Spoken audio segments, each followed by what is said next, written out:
Executive voice is both what you say and how you say it. It's literally the sound of your voice, but we can also replace the word voice with message. If you're struggling to project an executive voice, stay tuned.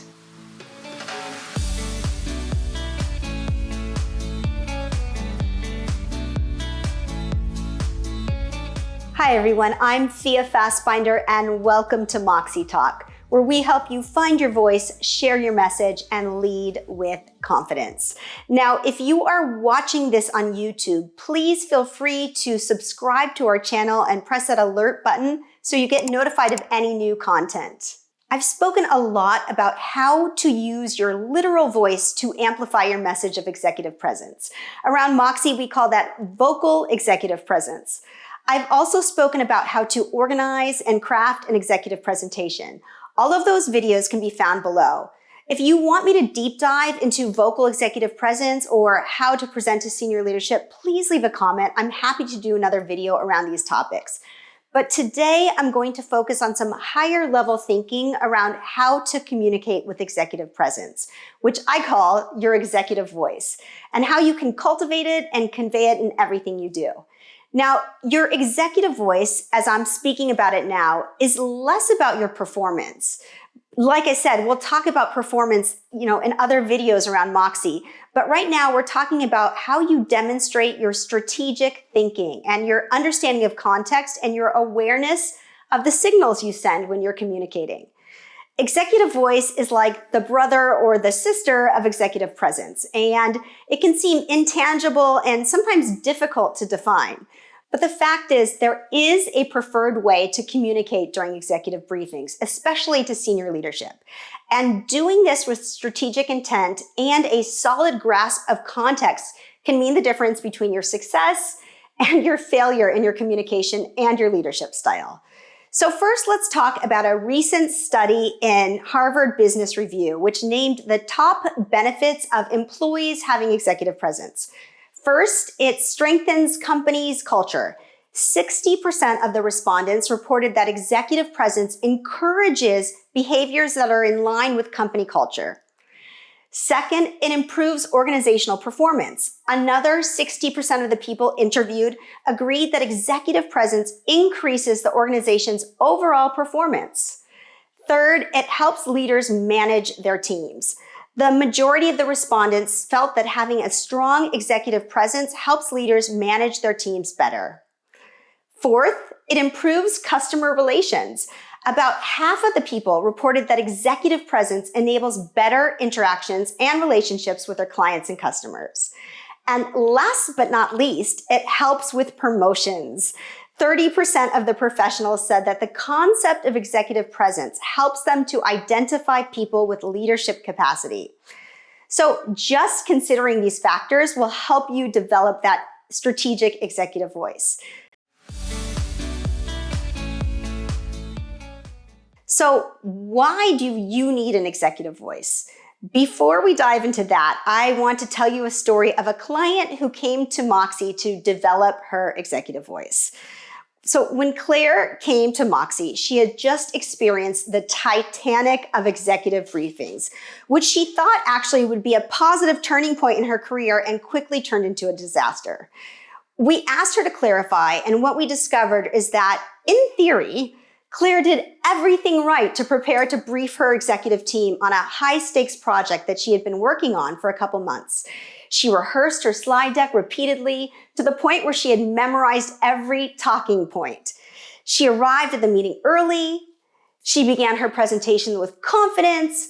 She hit every talking point that she had rehearsed, and within a few minutes, one of the co-chairs at this presentation said something to the effect of, "I appreciate your hard work on this project, Claire, but it's not relevant to the agenda and it doesn't have merit in these business objectives that we're covering today."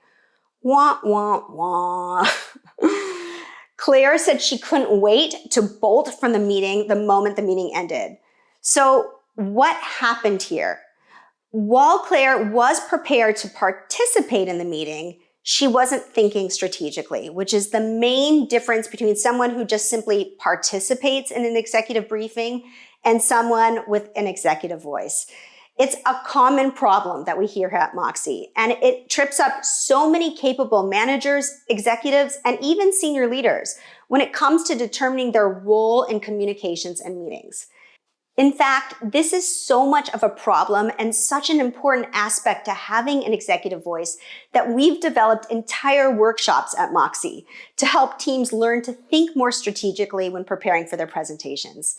Learning how to develop and convey a more strategic executive voice, in part by understanding the context, can help you avoid finding yourself in a potentially career-damaging situation like our friend Claire. I frequently hear from some top executives that I work with that they would like to promote one of their high potential leaders, but the person is not strategic enough to advance. When I hear this, I try to gently push back and suggest that maybe the problem isn't the candidate's lack of potential, but perhaps the problem is failing to give this person the training and the skills they need to tap into their abilities as a strategic leader. So whether you have someone on your team who lacks strategic readiness, or you're worried that you might be a leader with untapped potential due to an underdeveloped executive voice, keep watching, because I'm going to dive into 5 coaching strategies that I use frequently with both male and female executives to help them have a more strategic executive voice and some tools in their leadership toolkit. First, it's crucial to understand context. How often do you find yourself throwing out an uninformed idea in a meeting, or not speaking up when people are looking for your ideas, or saying something that doesn't quite fit the agenda and suddenly getting that deer in headlights feeling? If any of these situations feel familiar, let me talk about what went wrong. Whether you're a manager or a senior exec, what you say, how you say it, when you say it, to whom you say it, and whether you say it in the proper context are key components to tapping into your potential for executive presence. So if you want to establish credibility and influence, especially when interacting with those senior execs, it's really important to be concise in your communication and ask specifically and clearly what role do the organizers of the meeting want you to play in the conversation. Speaking of clarity, it's also just as important to deliver a presentation that avoids jargon and be one of those presenters who has few but effective words. Most senior leaders that come to Moxie complain that presentations drone on and on and on, and there's no clear point to them and no clear takeaway or no narrative arc. So spending some time clarifying your message and leaving those executives wanting more, at which time I promise you they'll ask some questions, is definitely the way to go. In short, these types of tactical errors of not thinking about context or not thinking about message or not giving a clear takeaway is a failure to understand the context of the meeting that you're in. Let me give you an example. If you are the primary authority on a topic or the SME, the subject matter expert, and you've been asked to lead the meeting, then you most likely want to share your ideas and your hypothesis and even make suggestions and recommendations based on that hypothesis. The executive team wants you to synthesize that information and give your perspective. That's why you were chosen to lead the meeting. And this was the main problem with Claire's presentation, is that there was no recommendations, there was no suggestions, there was no hypothesis or synthesis of the information. So knowing or finding out in advance what your expected role is at the meeting can really help you determine the kind of voice you need for that particular meeting and the context of the meeting before you speak up.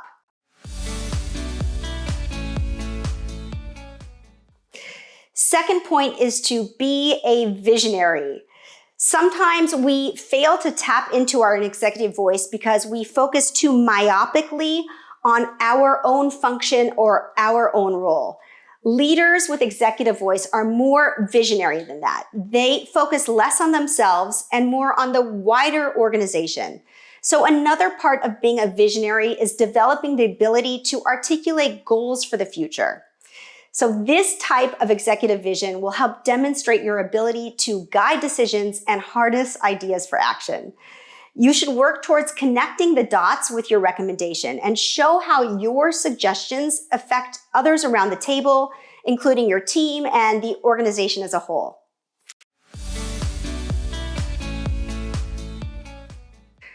Third, cultivate strategic relationships.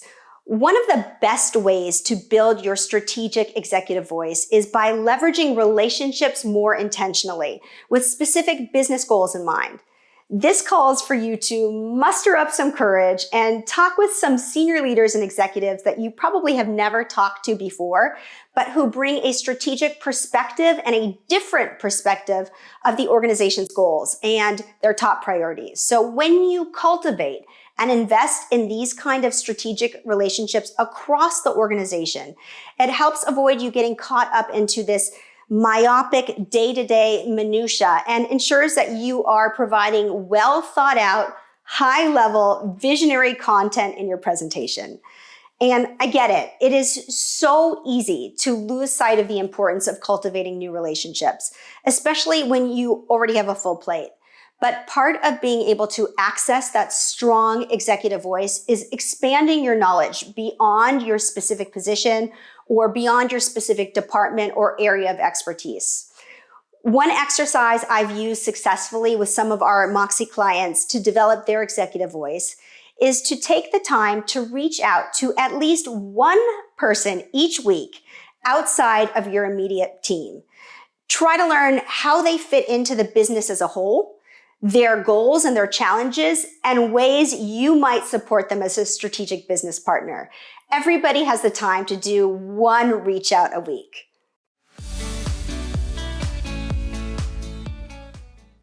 Now, fourth is to bring solutions, not just problems. This is a huge one. I've coached a wide range of executives and seen firsthand that senior leadership feels so frustrated when their people point out all these challenges but don't offer any solutions. Leading strategically with a strong executive voice involves problem solving. It has to, not just finger pointing at difficult issues. You can show up more strategically with your executive briefings by doing some homework and taking the lead in analyzing the situation.